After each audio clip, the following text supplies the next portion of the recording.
இன்றைக்கி நம்ம குறைவான எண்ணெயில் எப்படி சூப்பரான உளுந்த வடை செய்கிறதுன்னு பார்க்க போகிறோம். சொன்னால் நம்ப மாட்டீங்க. இந்த உளுந்த வடை செய்ய வெறும் 4 ஸ்பூன் எண்ணெய் இருந்தால் போதுங்க. நல்லா மொறு மொறுன்னு அருமையான உளுந்த வடை செஞ்சிடலாம். ஹலோ ஃப்ரெண்ட்ஸ், வெல்கம் டு சமையல் டிலைட்.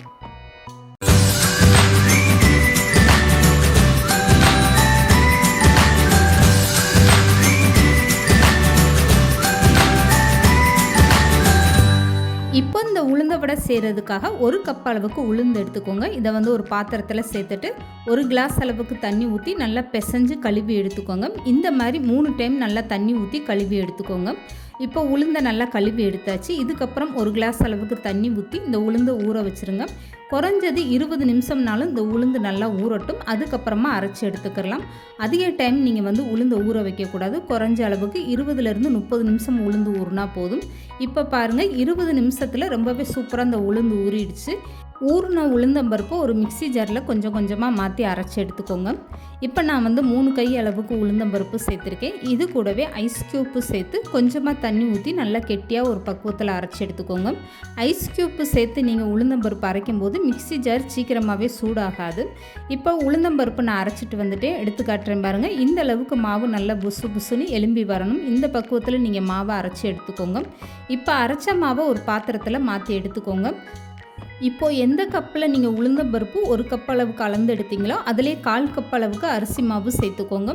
இப்போ உளுந்த வடைக்கு தேவையான அளவு உப்பு சேர்த்துக்கோங்க. இதுக்கப்புறமா 1 ஸ்பூன் அளவுக்கு மிளகு சேர்த்துக்கோங்க. 1 ஸ்பூன் அளவுக்கு ஜீரகம் சேர்த்துக்கோங்க. இதெல்லாம் சேர்த்து இந்த உளுந்த வடை செய்யும்போது சாப்பிடும்போது நல்ல ஒரு டேஸ்ட்டாக இருக்கும். இப்போ இது கூடவே ஒரு பெரிய வெங்காயம் சின்னதாக கட் பண்ணி எடுத்துக்கோங்க. இது கூட ஒரு பச்சை மிளகா, கொஞ்சமாக ஒரு துண்டு இஞ்சியும் பொடிசாக கட் பண்ணிக்கோங்க. இது கூடயே கருவேப்பிலையும் பொடிசாக கட் பண்ணி இதெல்லாமே சேர்த்துக்கோங்க.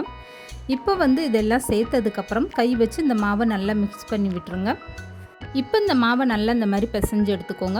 இப்போ கை கழுவிட்டு இந்த மாவை நான் எடுத்து காட்டுறேன் பாருங்கள். மாவு கையில் எடுத்திங்கன்னா இந்த மாதிரி நல்லா உருண்டையாக திரட்டுறதுக்கு மாவு கெட்டியாக இருக்கணும். இது கரெக்டான பக்குவத்தில் இருக்குது. இப்போ இந்த மாவை எடுத்துகிட்டு இந்த மாதிரி லேசாக தட்டி விட்டுக்கோங்க. பெருவிரலில் ஒரு ஓட்டை போட்டு அப்படியே நீங்கள் எண்ணெயில் போட்டு பொரிச்சு எடுத்துக்கலாம். இன்றைக்கி நம்ம குறைஞ்ச எண்ணெயில் பொரிச்சு எடுக்க போகிறோம். அதுக்காக ஃபஸ்ட்டு இந்த மாதிரி இட்லி தட்டு எடுத்துக்கோங்க. இட்லி தட்டில் இருக்க ஒவ்வொரு குழியிலையுமே லேசாக எண்ணெய் தடவி எடுத்துக்கோங்க. அதுக்கப்புறமா உளுந்த வடை தட்டி எடுத்துக்கோங்க. இந்த தட்டின உளுந்த வடையும் ஒவ்வொரு குழியிலையுமே இந்த மாதிரி ஒவ்வொன்றா சேர்த்துக்கோங்க. வடை தயார் பண்ணும்போது இந்த சைடு இட்லி பாத்திரத்தில் தண்ணி ஊற்றி கொதிக்க வச்சுருங்க. இப்போ நீங்கள் இட்லி தட்டில் எல்லா வடையும் தயார் பண்ணி எடுத்ததுக்கப்புறம் தண்ணி கொதி வந்திருக்கும். இதுக்கப்புறமா இந்த இட்லி தட்டை எடுத்து அப்படியே பாத்திரத்தில் வச்சுட்டு ஒரு மூடி போட்டு சரியாக ஒரு 3 நிமிஷம் நல்லா வேக வச்சு எடுத்துக்கோங்க. அதிக நேரம் வேக வேண்டாம். இப்போ 3 நிமிஷத்துக்கு அப்புறம் நான் மூடி ஓப்பன் பண்ணி காட்டுறேன் பாருங்கள். ரொம்பவே சூப்பராக அந்த உளுந்த வடையெல்லாம் வெந்துருச்சு. இதுக்கப்புறமா நீங்கள் கையில் தொட்டு பார்த்தீங்கன்னா இந்த மாதிரி நல்லா ஒட்டாத அளவுக்கு இருக்கணும். இது கரெக்டாக வெந்திருக்கு. இப்போ நீங்கள் இட்லி தட்டை எடுத்து வெளியில் வச்சுருங்க.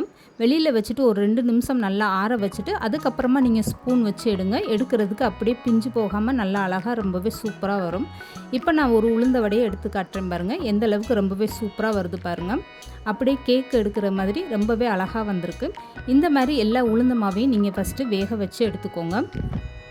இந்த மாதிரி உளுந்த மாவு எல்லாமே நீங்கள் வேக வச்சுட்டு அதுக்கப்புறம் எண்ணெயில் பொரிச்சு எடுக்கும்போது அதிகமான எண்ணெய் தேவைப்படாது. இப்போ எல்லா உளுந்த மாவும் நான் வேக வச்சு எடுத்துட்டேன். இதுக்கப்புறமா இந்த உளுந்த வடையை எப்படி பொரிச்சு எடுக்கிறதுன்னு பார்க்கலாம். இப்போ உளுந்த வடை பொரிச்சு எடுக்கிறதுக்காக ஒரு அகலமான பாத்திரம் எடுத்துக்கோங்க. இதில் கரெக்டாக ஒரு 4 ஸ்பூன் அளவுக்கு எண்ணெய் சேர்த்துக்கோங்க. சமையல் எண்ணெய் சேர்த்துட்டு எண்ணெய் நல்லா சூடானதுக்கப்புறம் ஸ்டவ்வை மீடியமாக வச்சுருங்க. இதுக்கப்புறமா வேக வச்சுருக்க ஒவ்வொரு வடையாக எடுத்து இந்த மாதிரி சேர்த்துக்கோங்க. இந்த மாதிரி அகலமான பாத்திரம் பயன்படுத்தும் போது உங்களுக்கு ஒரே நேரத்தில் நிறையா வடை பொரிச்சு எடுத்துடலாம். இதுக்கப்புறம் நீங்கள் ஸ்டவ்வை மீடியமாக வச்சுட்டு இந்த வடையை 2 பக்கம் நல்லா திருப்பி விட்டுருங்க. ஒரே சைடாக வேக விடாமல் அப்பப்போ இந்த மாதிரி நீங்கள் ஒரு ஸ்பூன் வச்சு வடையை திருப்பி விட்டு 2 பக்கம் வடை நல்லா செவந்து வந்ததுமே எண்ணெயிலேருந்து நீங்கள் வெளியில் எடுத்துடலாம்.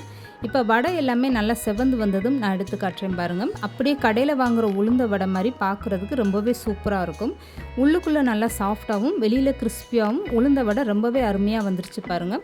பார்க்கும்போது உங்களுக்கே தெரியும் இந்த வடை எந்த அளவுக்கு நல்லா சூப்பராக வந்திருக்குன்னு. இப்போ இந்த வடை எல்லாமே பொரிச்சு எடுத்தது போக மீத எண்ணெய் அப்படியே இருக்குது பாருங்கள். இந்த எண்ணெயில் மீதம் இருக்க எல்லா வடையுமே போட்டு இந்த மாதிரி பொரிச்சு எடுத்துக்கலாம். எண்ணெய் அதிகமாக பயன்படுத்தாமல் குறைஞ்ச எண்ணெயில் இந்த மாதிரி ஒரு சூப்பரான உளுந்த வடை நீங்களும் தயார் பண்ணி பாருங்கள். வீட்டில் வயசானவங்க குழந்தைகள்லாம் இருந்தாங்கன்னா இந்த மாதிரி உளுந்த வடை நீங்கள் டெய்லியும் கூட செஞ்சு கொடுக்கலாம். குறைஞ்ச எண்ணெயை பயன்படுத்தி இந்த உளுந்த வடை சுட்டெடுத்ததுனால டேஸ்ட்டில் எந்த ஒரு வித்தியாசமும் வராது. அப்படியே கடையில் வாங்கின உளுந்த வடை மாதிரி ரொம்பவே சூப்பரான டேஸ்ட்டாக இருக்கும். இந்த வீடியோ பிடிச்சிருந்தா லைக் பண்ணுங்கள், ஷேர் பண்ணுங்கள், மறக்காமல் சமையல் டிலீட் சேனலை சப்ஸ்கிரைப் பண்ணுங்கள்.